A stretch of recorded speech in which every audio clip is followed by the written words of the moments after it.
Yes, there is moral support with performance, but sometimes the support our team needs is more tangible.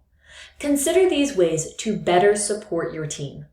Consider actual tools.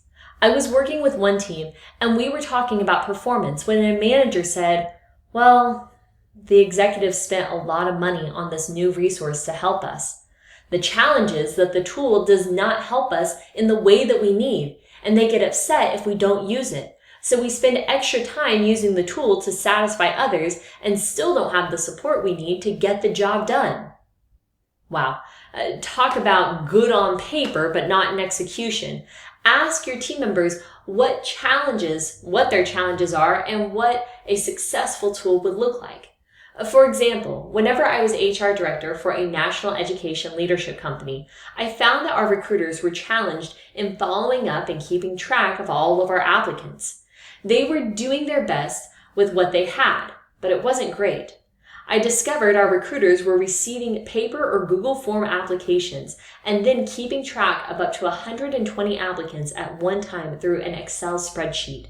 We didn't have any sort of applicant tracking system or tools or resources to help our team be successful.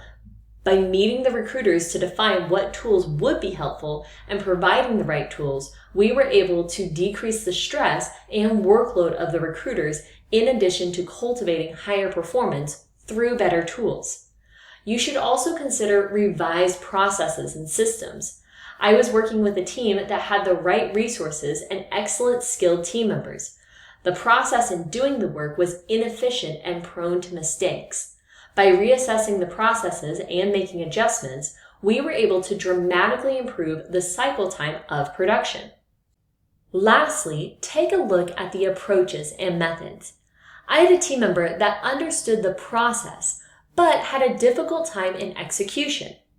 They added an approach that mirrored a simple one-page checklist, which significantly improved the error ratio. I worked with another company that had a process of 3 levels of approval for a purchase above a certain dollar amount. This is a common practice and process in a lot of companies. The challenge with this organization was the method of approval. They used a paper signature only, so if a leader was away from their desk, the approvals might be delayed for days or weeks.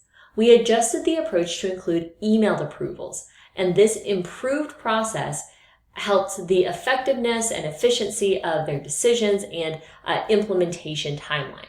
So, here's what I want you to do. Look at some actionable ways that you can support the performance in your team, whether it be with tools, processes, or methods. Thank you for joining this episode. For more information about our performance feedback learning and other talent development learning, follow me, Amber Vandenberg, and my company, the Pathways Group.